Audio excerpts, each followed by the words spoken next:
Okay, we're going to do a short, well, probably 35, 40 minutes of digital storytelling from Roger Overall, a man that I've seen electronically over the last few years, but never really met face-to-face until today, which basically indicates that he can tell a story that intrigued me enough to want to have him come here to share with you guys an impression of the landscape he's been in, capturing stories through a viewfinder of a camera, and then evolving to where I've listened to him using podcasts, Audioboo, and other methods, writing online, that I think is worth sharing with you guys.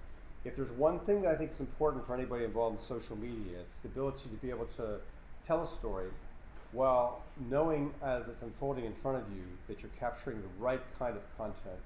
And I'd have to say that from what I've seen, the way Roger produces his work, that's always in place. So, Roger Overall, welcome to Clonmel. Thank you very much. I get a round of applause just for turning up. I like it. I haven't done anything yet, and Bernie's just given the lecture, so thank you very much. Okay, what I'm going to talk to you about today is how I got, these are my two businesses, how I got from the top one to the bottom one, and also how I got to the top one to begin with. So, my name's Roger, you guessed that, and can you all just read out aloud what's on my badge?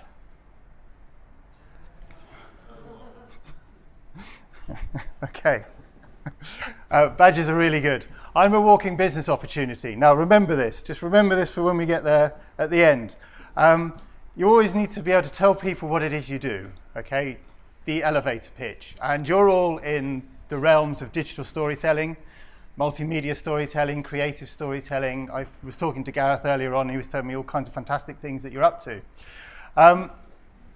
But when you get out there, when you're finished with your degree, and this is what we're going to be talking a large part about, is the difference between you being here in this room and in the protected environment of academia, if you like, and what's waiting for you outside. Because there is a bit of a disconnect between the two, okay? And what you're going to have to get your head around, and what I'm doing at the moment and the transition I'm making, to an extent, is that rather than saying to people, I'm a photographer, rather than saying to people, I'm a digital storyteller, the way I look at myself is, I am a walking business opportunity. I am an opportunity for people to connect with, and I'm an opportunity to help people. So we're going to be talking about that as well as we go along.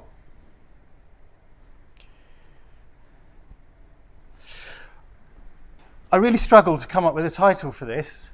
So my first title was a multi-stream career path in the creative sector. But that sounds like an accountant wrote it. That's not really, if Bernie had sent that out to begin with, see, somebody's already leaving. If I had sent that out to begin with, there'd be nobody here. Okay, you wouldn't have turned up for that, would you? So then I thought, well, let's be honest. Let's give it a really punchy title that says everything. The world does not owe you a living and nobody is waiting for your talents, which, by the way, aren't as great as you think they are. Seriously, don't make that mistake. Everybody in this room thinks they're better than you are, particularly the person sitting next to you. And besides, some 17-year-old is going to hand you your asses if they aren't already doing so. And by the way, they're going to be self-taught. Okay? I thought, well, that's maybe a bit long. We will touch upon all of this, by the way. But maybe that's a bit long.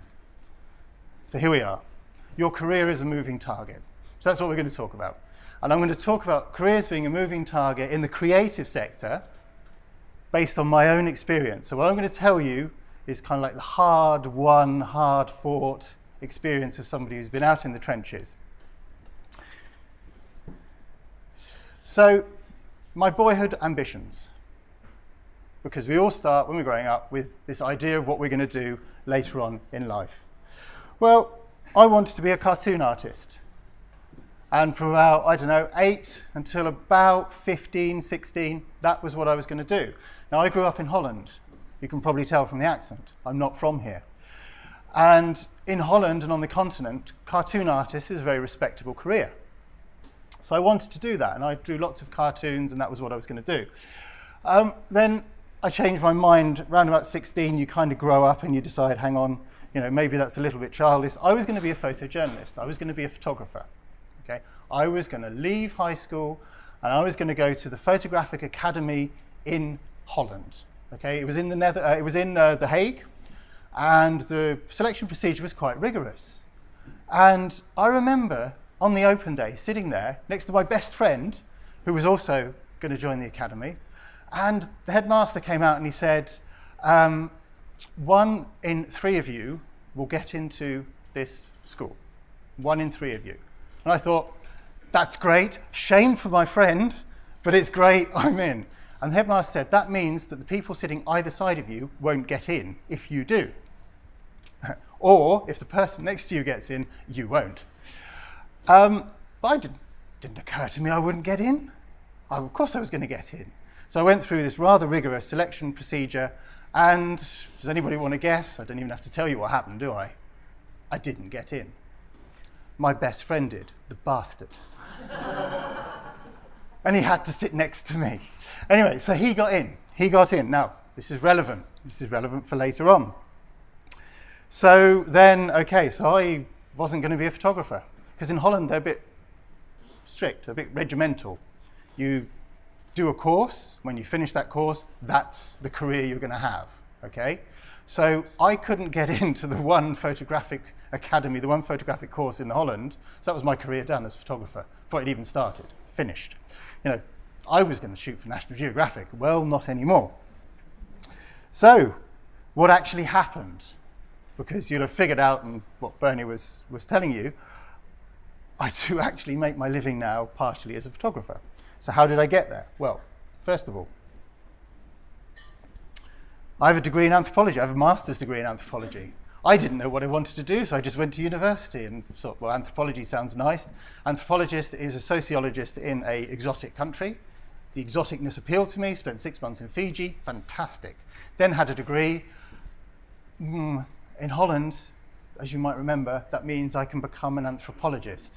Demand for anthropologists in the Netherlands, slightly less than multimedia creatives in Ireland. Okay, not huge. So, I went to London because I'm half English. And I became a journalist. I became a shipping correspondent, in fact. So for 10 years, I wrote stories about shipping. Now, this is before the internet was invented. Well, not before the internet was invented. Certainly before we were all aware of it. And it was kind of a fledgling thing. So when I wrote for paper. Okay, and when you write for paper, it really matters because you can't actually go back and go, oh, I made a mistake. I'll just undelete that and just repost that blog post. So I learned to write stories. I learned to do interviews, traveled the world doing it. It was fantastic. It was a great, great life. Worked for a really, really, really good company, really good media consultancy. But I'd always kind of still wanted to be a photographer. That had never let me go. Always wanted that kind of, okay, so I was an anthropologist, which actually gave me interview techniques, how to go around, make interviews, talk to people, etc., etc. The step from being a journalist to the step from being a journalist to being a photographer is actually relatively small, because magazines need photographs. I had a camera. I had this ambition, so I started taking pictures to go with my own copy. Then when I was an editor, I commissioned myself to take photographs to go with other people's copy. And then when I was doing that, people would say, well, can you shoot our annual report? So gradually I moved into photography. And in fact, I moved completely away from being a writer, from being a journalist. And for 10 years, and in the process, I also moved to Ireland.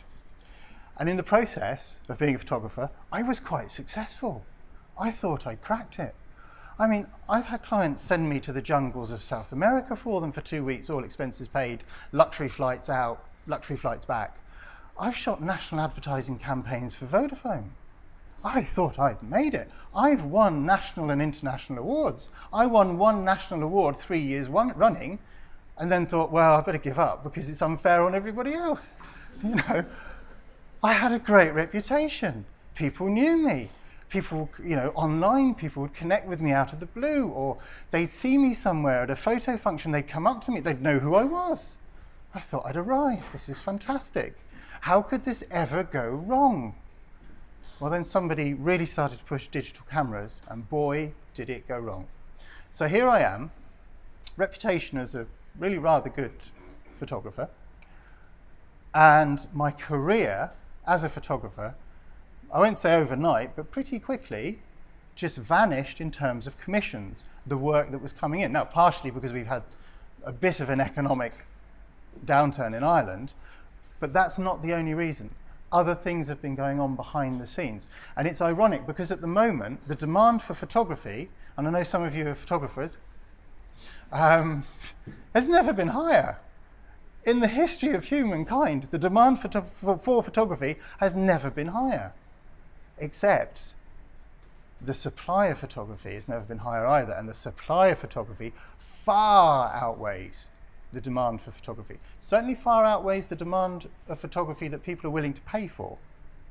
Because what's happened is because of the internet, because of the World Wide Web, because of digital cameras, talented enthusiasts can now connect their work to people who want to use it, and guess what? They will do it at rates that are unsustainable for a professional.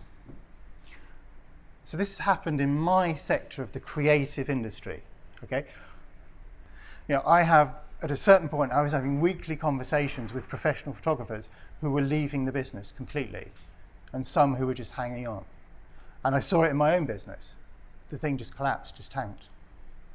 And this has happened worldwide. It's not just an Irish situation, it's happened worldwide. So professional photography, my main income stream, suddenly gone. So what do I do? Well, one of the things, I think this gentleman here is giving a great example, is I think he's shooting video, because they enabled the sensors in video cameras, in DSLRs, regular cameras, to shoot video. And that was a huge opportunity. So I started shooting video, and I'm getting more and more video work. I mean, if I look at my workload that's coming up, I have one commercial shoot, documentary commercial shoot next week.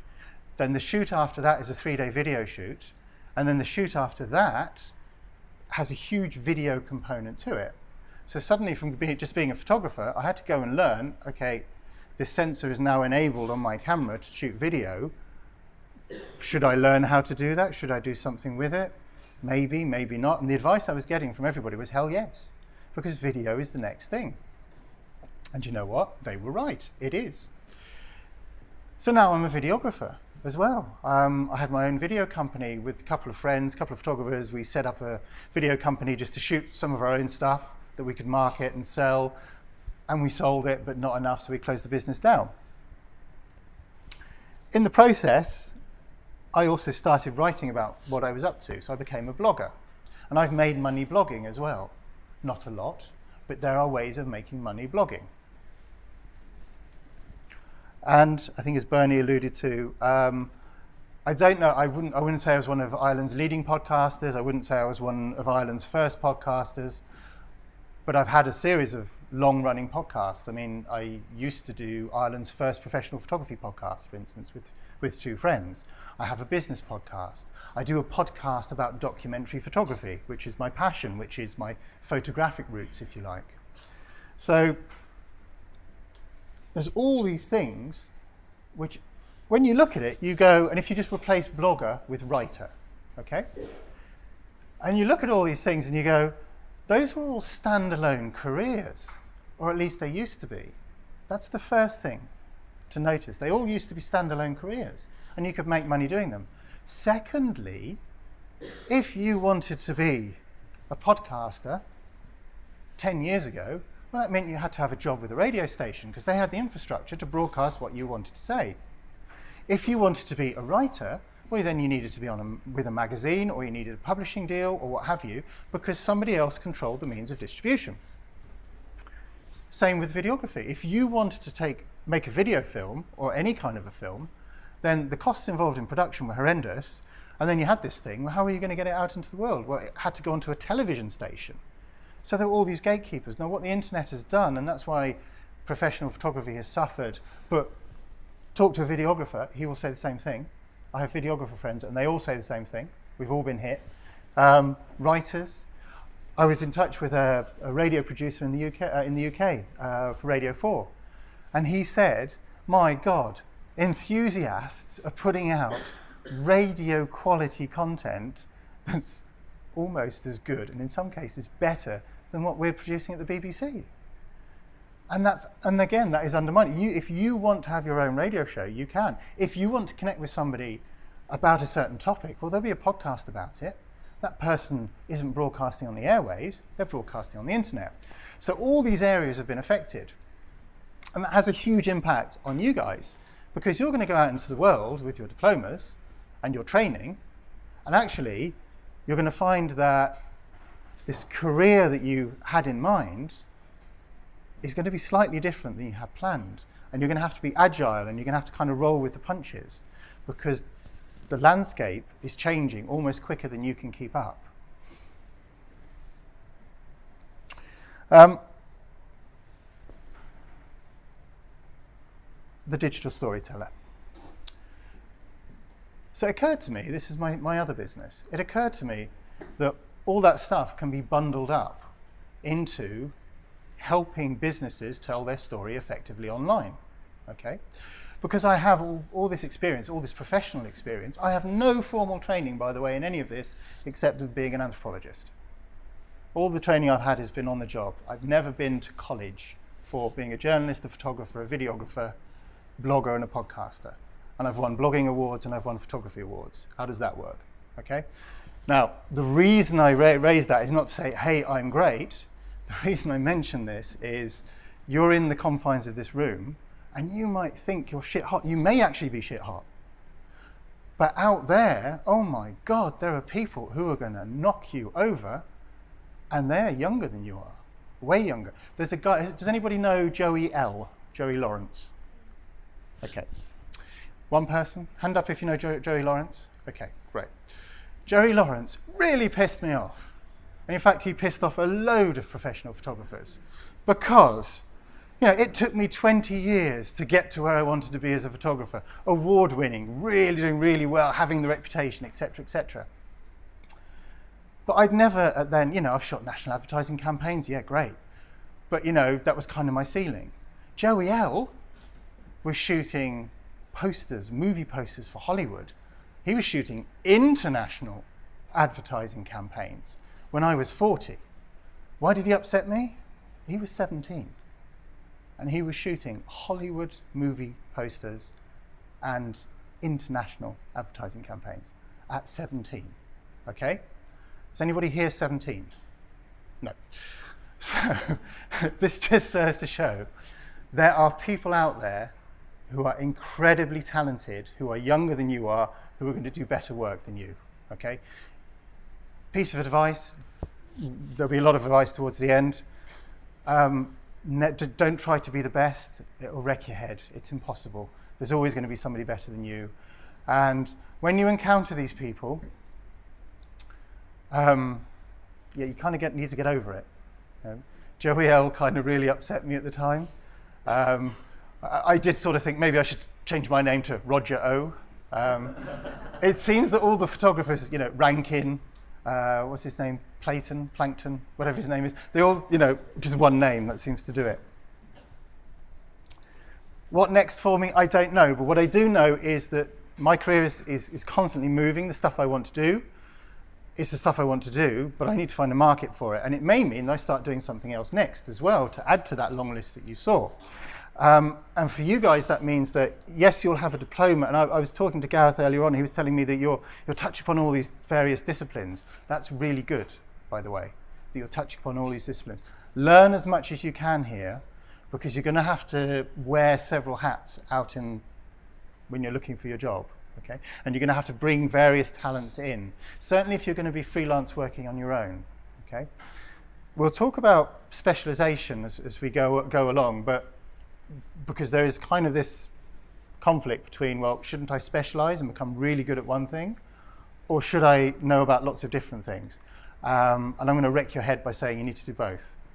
But it's just the way it is. Okay. Let's just look at the things that I learned along the way, the kind of the hard knock things that I learn that I can sort of pass on to you. Lots of people want to be freelance creatives. It is a fantastic career, be it in a multimedia space. You might be coding, you might be a storyboard artist, you might be whatever it is. Doing something in the creative space is fantastic. Okay? You can actually, in some cases, get paid a huge amount of money to do it as well. Even today, there are professional photographers who get paid an obscene amount of money to do fantastic assignments that I can only dream of. Okay? But they're a very small minority. And it's just a case at the moment that you're at one college, there are other colleges in the country, there are other colleges around the world, there are people in China and India who can serve as clients here. I mean, I have clients abroad as well. So suddenly this marketplace is not Ireland, our marketplace is global, which is a good thing, but also it's a good thing because, hey, wow, just imagine the clients you can reach.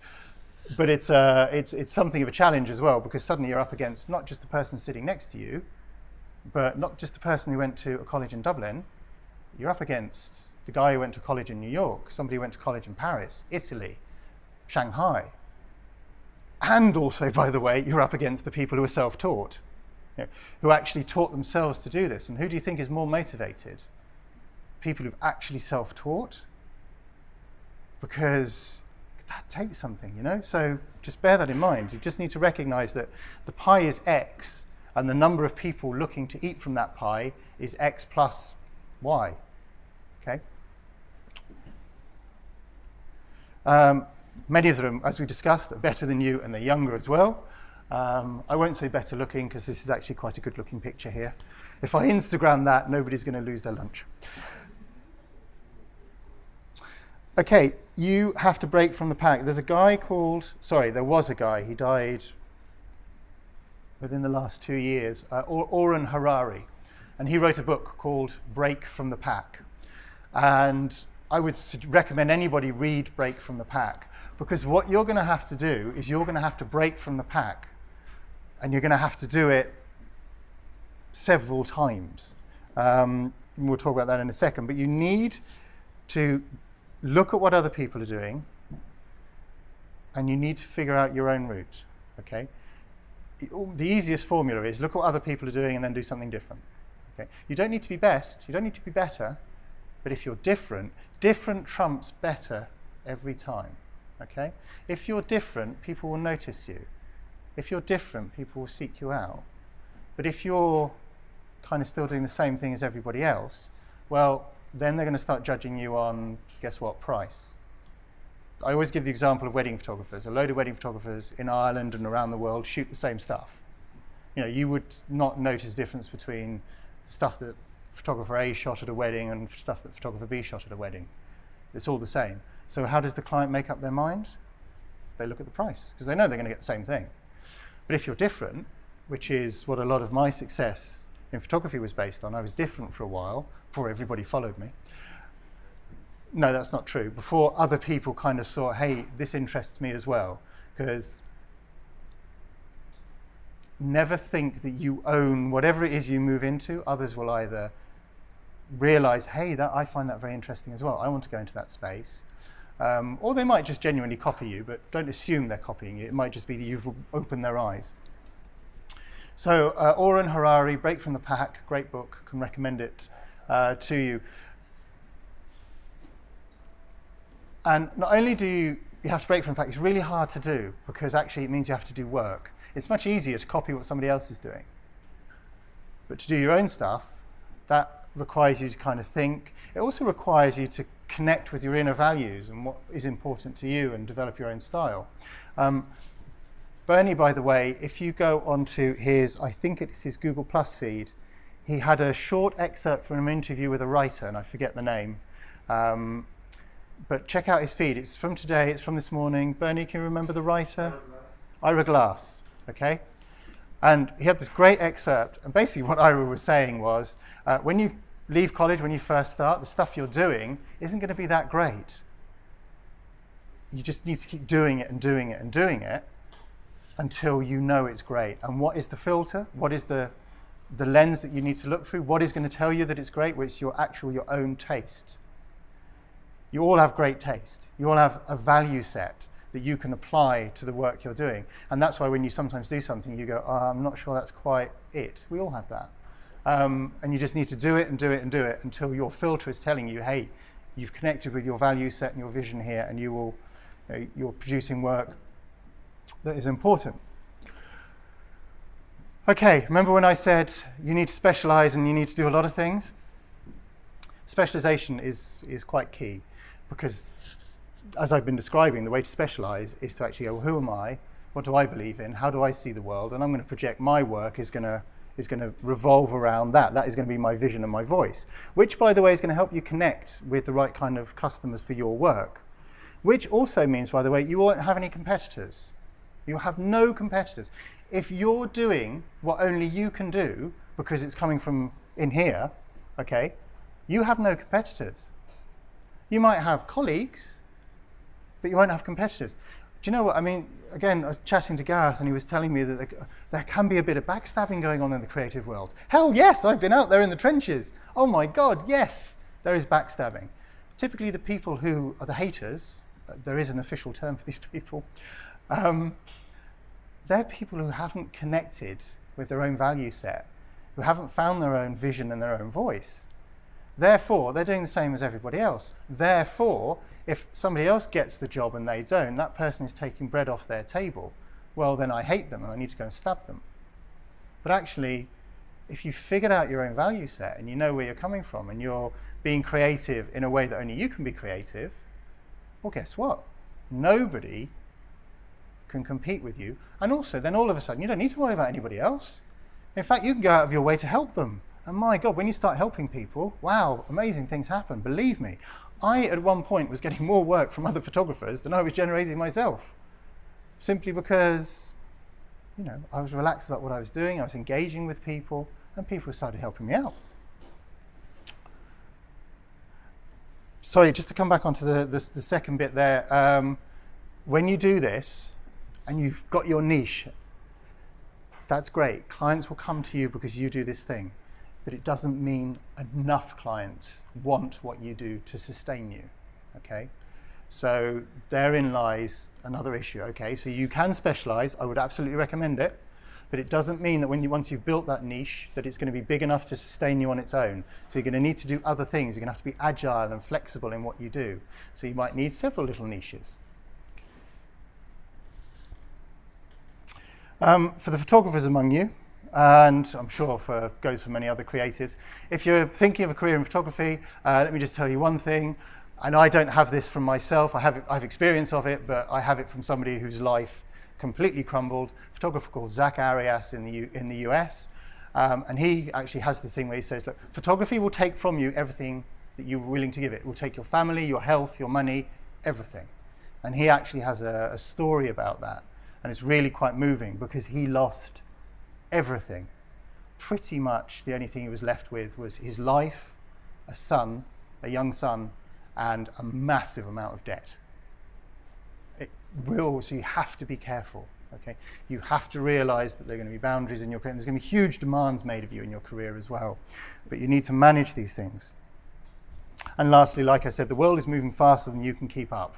As I'm talking here, some teenager, I don't know, in Taiwan has already just invented the next super app that we're all going to be using 6 months from now, and we haven't even heard of it, and our clients are going to be really important, they're really going to need this. So it's just constantly moving, a constantly moving world. Okay, what can you do to improve your chances out there? Well, like I was talking about, define your vision. Your vision is your value set, how you see the world, how you perceive things to be, your relationship with the world. Okay, I'm a big documentary guy. The reason for that is I really, really, really believe in the value of human life, and I believe in the value of human relationships, and I believe that everybody's story deserves to be preserved and told. Why do I say that? I know I'm running slightly long, but let me just get this in.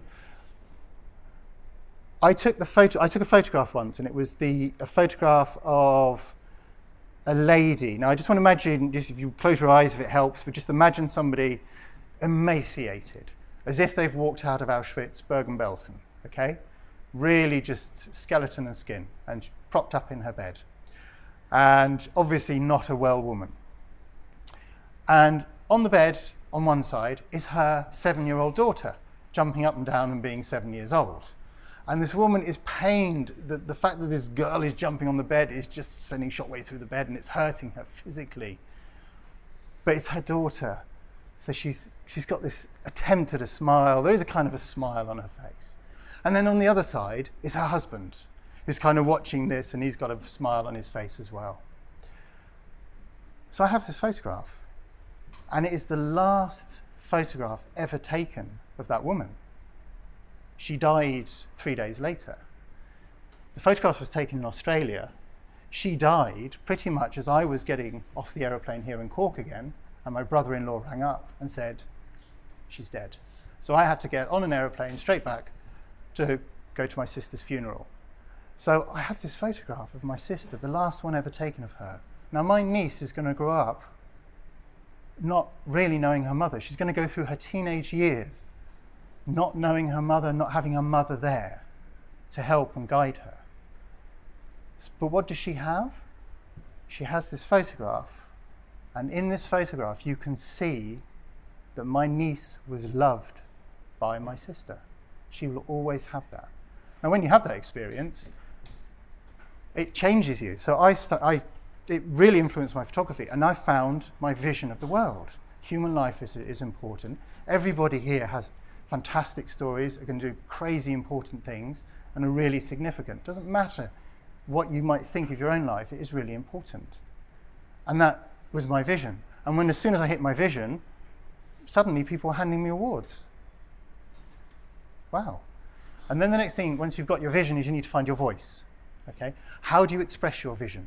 Because you can be different in that as well. That's a whole lecture series, actually. But anyway, but very important, vision and voice. Find that. Get yourself a support network, okay? Align yourself with people with a similar value set. I can't stress how important this is. And thankfully, because of the internet, you can go online now and you can connect with so many great people. The people I've connected with, oh my God, it's just incredible. Bernie Goldbach, for instance. And these are really good people, really good supportive people with networks and information and knowledge, and they will help you. So make sure you get yourself a support network. The best way to do that, by the way, is to be kind. Don't say terrible things online. Don't be grumpy online, because that's what people will see of you. Always be kind, even if you disagree, okay? Help people. If you see somebody looking for advice, great. If you see somebody post something, write a comment saying, I think that's really good, and explain why you think it's really good. Connect people together, okay? I mean, I know a guy in Cork who's doing the most amazing project that I can't talk about yet, but I was able to connect him with another friend, and if they can work together on this project, oh my goodness, it's going to be amazing. Will there be benefits to me? I don't know. Quite probably, yes, but if you're kind and if you help, it really makes a difference. Never stop learning. Like I say, stuff is moving so fast. You'll come out of here, you'll be given a piece of paper on the day you leave, and the next day it'll be obsolete. It's a hard reality. Okay, learn to love Joey L. I'm sure you get that by now. Network, both online and in person, okay? Anybody wants to come up to me afterwards and say hi, please do. Network. Be agile in your career. Always be thinking, what can I do next? Where should I go next? Don't wait for business to come to you. Don't wait for things to be presented to you. Go out and get them. And go out and think of things and get them. Basically, your career path, like I was saying earlier on, I thought I was going to be a photojournalist. I thought I was going to go to the Photographic Academy and I was going to be a photojournalist. That was my career, A to B. Actually, that's not true. That's going to be your career path. This has been my career path, because did I get to be a documentary photographer? Yes, I did. How I got there, I could never have imagined. I could never have imagined it would have been involved being taken out by an Irishman for lunch on the shores of a lake in Slovenia and having the most amazing lunch talking about shipping. When I was a teenager, I could never have thought of that. So, just to come back to that opening thought. You're a walking business opportunity. Start thinking like that when you're out there in the world, because it will keep you agile.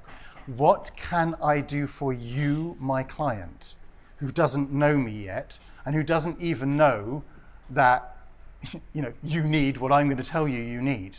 Always be thinking, always be agile, be active, go out there. See yourself as an opportunity to help others, because that's what you're doing anyway. All business is founded on a need, a challenge, providing a solution. So keep that in mind. Oops, pressing the wrong buttons here. Okay, so your career is a moving target. And you won't hit it if you stand still. You constantly need to be evolving, constantly doing new things, looking at trends. Just going to finish off very quickly, because I know I've overrun, but we did start late. Can anybody remember what I wanted to do when I was a teenager, the first thing when I was growing up? Cartoon artist, okay. I recently started a newsletter for the Digital Storyteller business, which is a business wrapping up all my experience, because I've looked at it and gone, hey, I've got all this experience. I wonder if I can apply that to helping people tell their story online. And I thought, well, I'll do a newsletter. Everybody does newsletters, don't they? And mostly people don't read them, and they're too long, and they can be a bit boring. So I thought, how can I do a newsletter that's going to be really quick to digest? Visuals work really well. Visuals are great in terms of just getting the information across. So this is the content of this week's newsletter. So that went out on Monday to my clients. Okay? I will be 45 in 2 weeks' time. I'm standing here now as a 45-year-old telling a class of creative, brilliant people how, when I was 8, I wanted to make money from being a cartoonist. It's taken me 37 years, but I got there, and I had never planned on doing it. So, okay, the drawings aren't the greatest, I admit. It's a cartoon. Thank God, that's a saving grace. But it's kind of what I'm saying, is your career is going to take you all over the place. And just be agile and make sure that you know where you want to go, A to B, but how you get there is not going to be linear, okay? And be flexible in the services that you offer your clients. I better shut up. Thank you very much for your time.